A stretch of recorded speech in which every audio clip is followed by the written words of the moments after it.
The cameras were rolling, the lights blinding, and the audience buzzed with anticipation.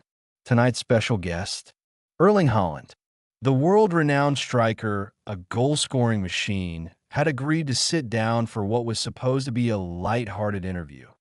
But no one, not the producers, not the audience, and certainly not the host, was ready for what came next. Sitting across from Haaland was Marcus Steele, a well-known liberal TV host famous for his sharp tongue and controversial takes. He thrived on confrontation, on pushing guests to their limits, and on turning every interview into a battlefield of words. From the moment Haaland took his seat, something felt off. Steele leaned in, a smirk on his face, and threw out the first jab. "So, Erling," he began, voice dripping with faux curiosity, "people say you're a beast on the pitch, but off it, well, let's just say you're not exactly the most articulate guy. Do you think footballers should stick to kicking balls and leave the thinking to the experts?" A murmur rippled through the crowd. Holland's expression didn't change. He didn't flinch. He didn't blink. He just stared. And then, with a slow, deliberate grin, he leaned forward. "Is that what you think, Marcus?" His voice was calm. Too calm. Steele chuckled, thinking he had the upper hand. "Hey, I'm just asking what everyone's been wondering. You score goals, you don't give TED Talks." Silence. Haaland exhaled through his nose, his gaze never wavering. Then, with one sentence, he flipped the entire interview on its head. "I'd rather score goals than spend my life hiding behind a desk, pretending to be relevant." The audience gasped.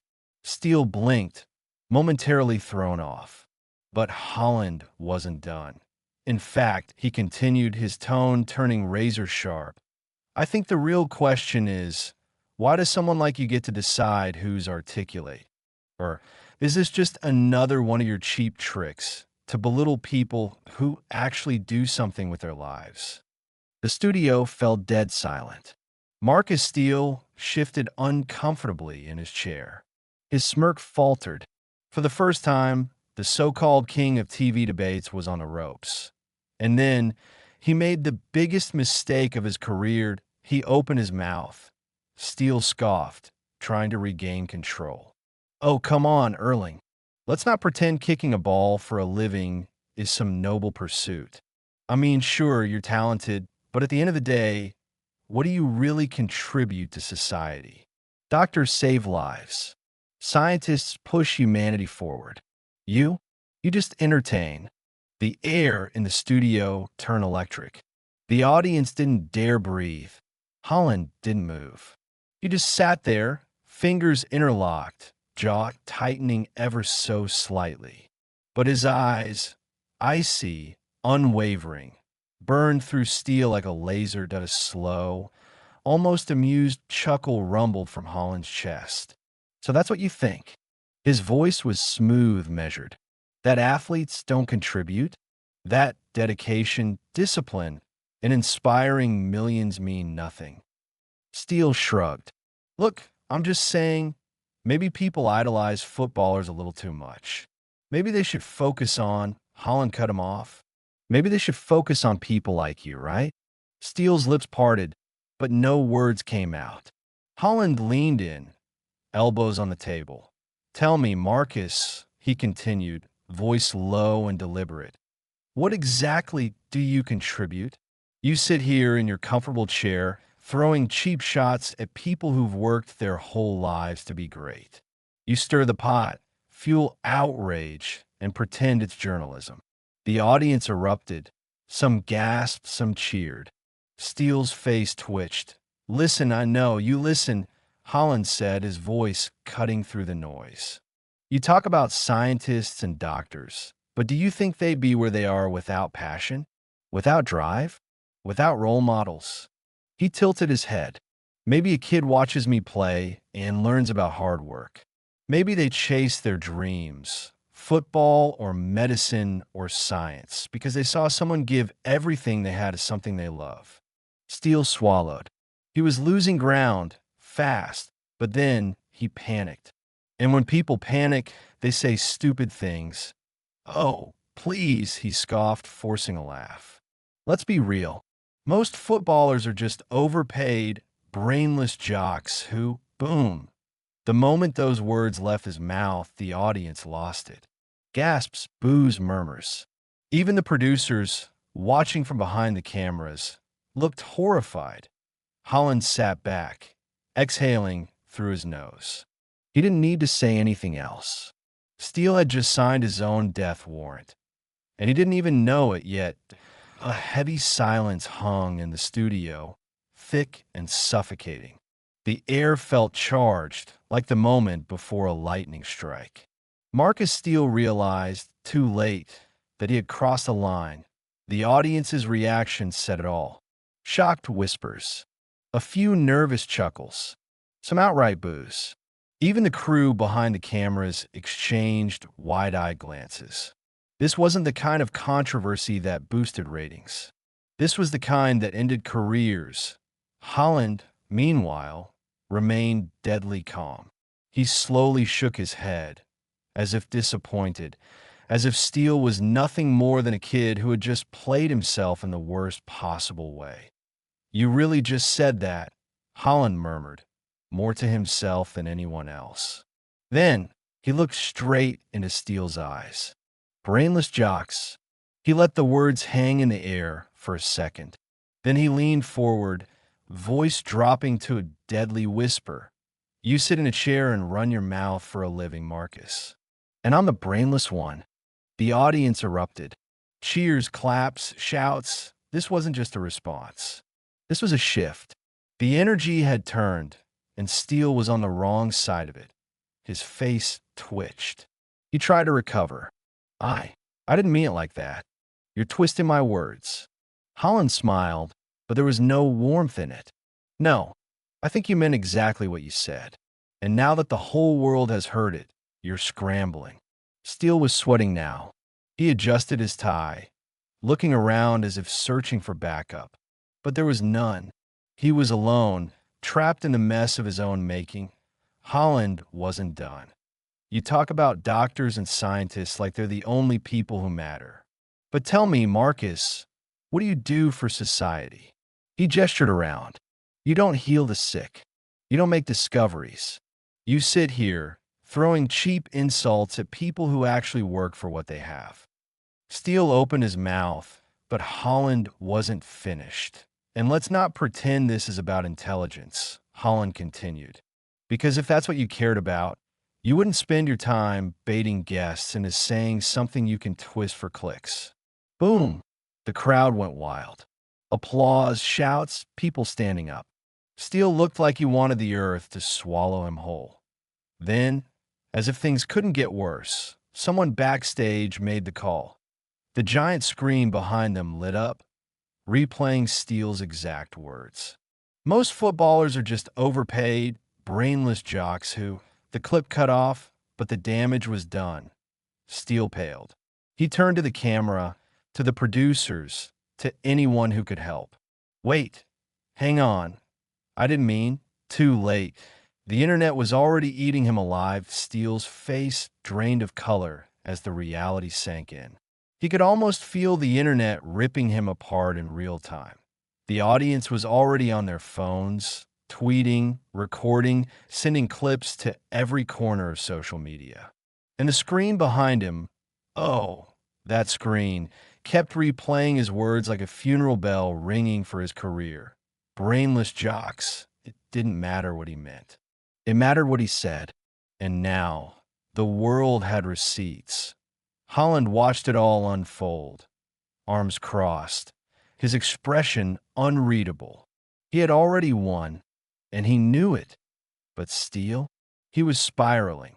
All right, let's all take a breath, Steele stammered, forcing a nervous laugh. Obviously, that was taken out of context. The audience wasn't buying it. Boos. Eye rolls. Someone in the back even shouted, "Say it again, then." Steele gulped.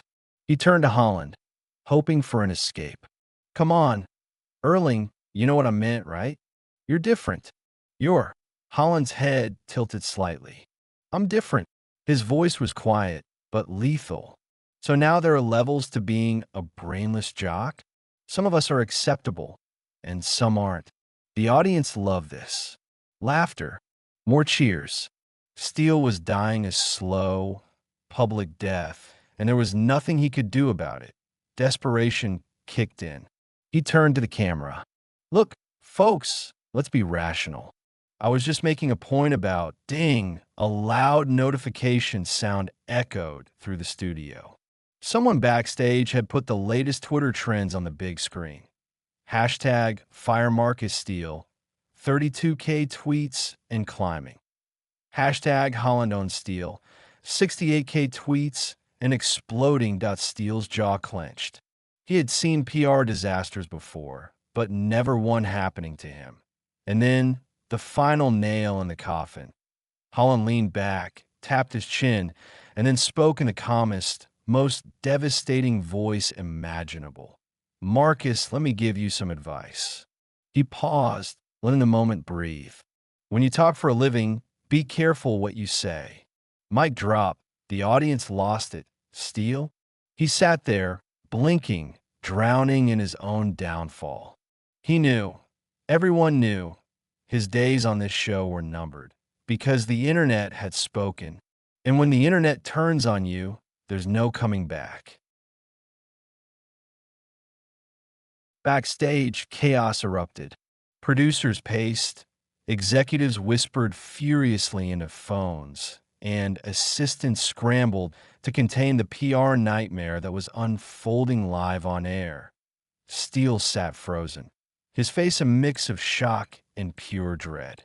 The studio audience was still buzzing, some whispering, some laughing, and a few recording his downfall in real time. Then his earpiece crackled. Marcus. It was Diane Caldwell, the network's head of programming, and she did not sound pleased. We need to talk. Now. Steele swallowed hard. He had been on thin ice with the network before, but this was bad. He forced a stiff smile and turned to Haaland. Well, Erling, it seems we've stirred up quite the debate. Why don't we take a quick break? And Haaland didn't even acknowledge him. He was already unhooking his mic, standing up. I think we're done here. The audience cheered. Haaland didn't wait for the cameras to cut. He simply walked off, leaving Steele sitting there, exposed, humiliated, finished. Then, before the cameras cut to commercial, Steele's earpiece buzzed again. Marcus. My office. Now. Backstage. The reckoning Steele stormed into Diane Caldwell's office, trying to keep his cool. Look, Diane, let me explain. She held up a hand. Seat. He obeyed. Diane didn't even look up from her phone. Do you have any idea what you've done? She asked coldly. Steele scoffed. Oh, come on. This is being blown way out of proportion. It's just Twitter outrage. It'll pass. Diane turned her phone around, a live feed of hashtag FireMarcusSteele. Over 300,000 tweets. Multiple news outlets already running the headline. Marcus Steele calls footballers brainless jocks. Live TV, disaster unfolds. Steele's throat went dry. Diane exhaled sharply. Sponsors are pulling ads. The network's phones are melting. And Haaland? She shook her head. His people just called. They want an official apology. Or else. Steele's jaw clenched. Or else what? Diane leaned forward, her eyes like daggers. Or else they use their influence to make sure your name is permanently attached to this disaster. You'll never host again, Marcus. Silence. Steele knew what was coming. To Diane's voice dropped to a whisper. The board is meeting in an hour.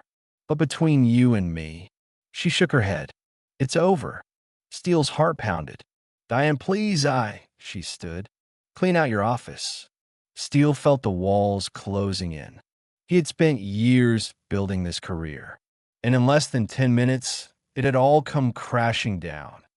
And the worst part, it wasn't even Haaland that destroyed him. It was his own damn mouth. Marcus Steele sat in his dimly lit office, staring blankly at his desk. The room felt smaller than usual, the walls closing in. His hands gripped the armrests of his chair so tightly that his knuckles turned white.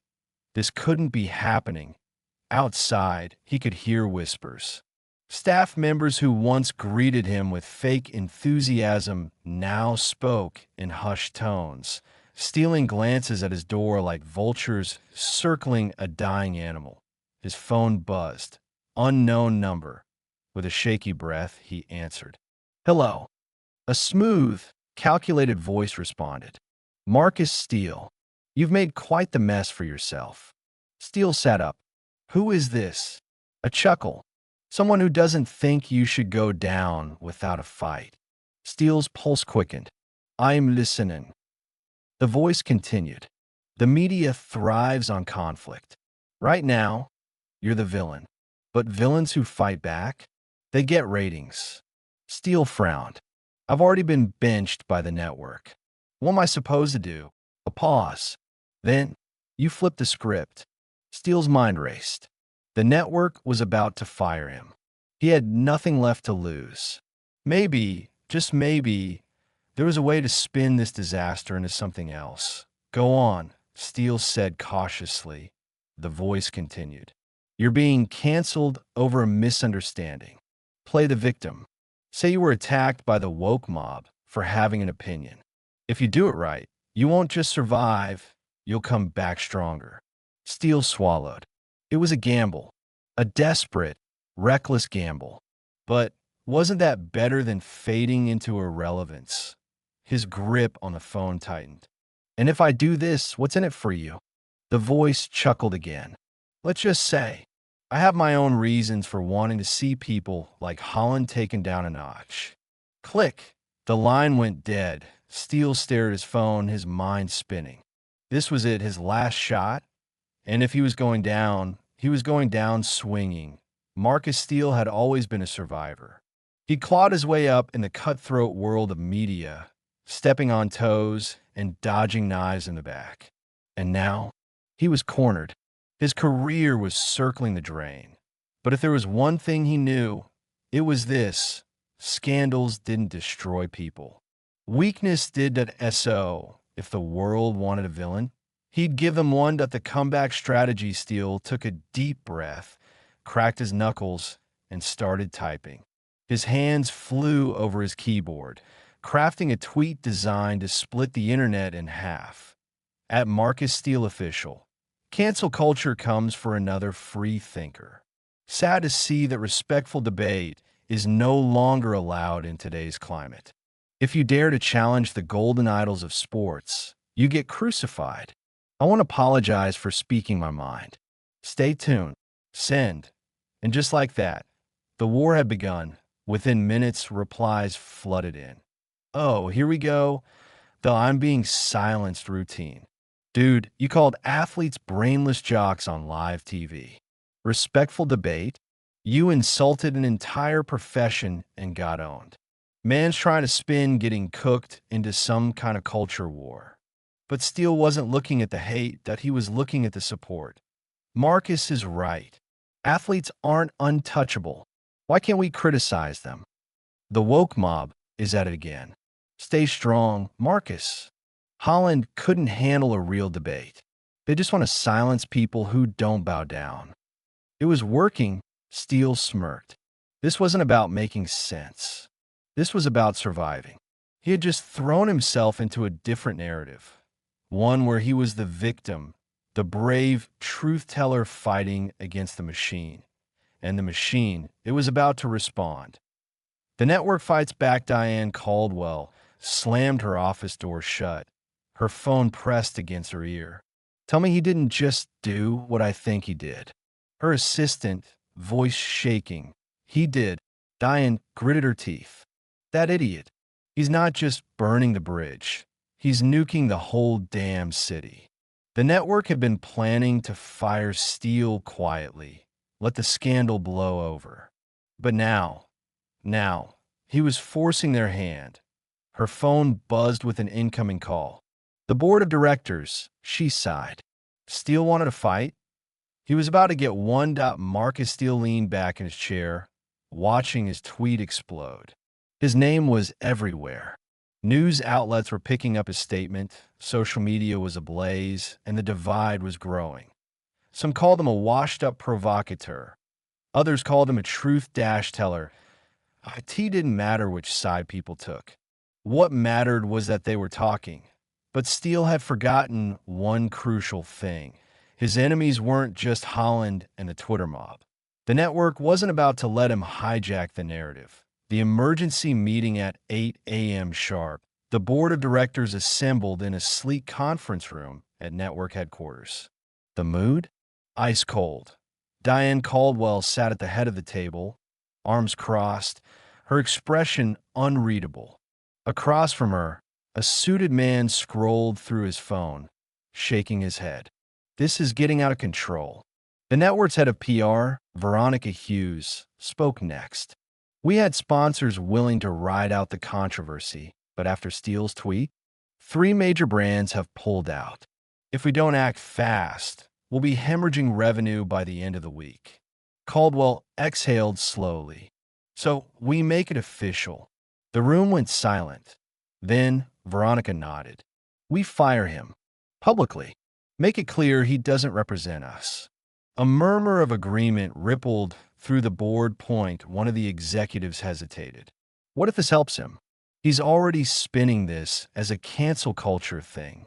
Diane's eyes darkened. Then we bury him so deep, no one will ever dig him out. The official statement at 10:15 a.m.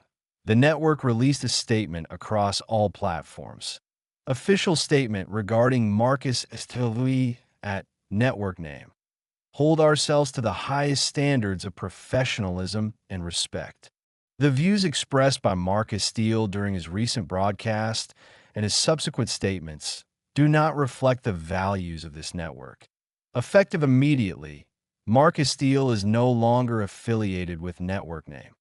Simple, direct, ruthless. Within minutes, Steele's name shot to the #1 trending spot. Some cheered. Others raged. Steele, sitting in his office, stared at his phone as the news rolled in. The network had officially cut him loose, but Steele wasn't finished yet. If they thought he was just going to disappear quietly, they had another thing coming. Marcus Steele clenched his jaw, staring at the screen.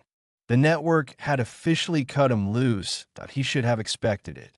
Hell, maybe part of him did. But seeing the words in black and white, watching them parade his downfall like some grand act of corporate virtue, that stung. His phone vibrated. Another notification. Fox News. Daily Wire. Some edgy podcasts. All sending the same message. Come on our show. Tell your side of the story. Steele smirked. The network wanted to bury him. He'd make damn sure he clawed his way out. The media blitz begins by 6 p.m. Steele was sitting in a studio chair across from Logan Pierce, a firebrand host known for grilling canceled figures and turning them into martyrs. The cameras rolled. The lights blazed. Steele sat forward, oozing confidence. Pierce leaned in. Marcus, let's cut to the chase. You got canceled because you dared to challenge the golden boy, Erling Haaland. The media took a single comment, twisted it, and now you're out of job. Do you regret what you said? Steele sighed, shaking his head.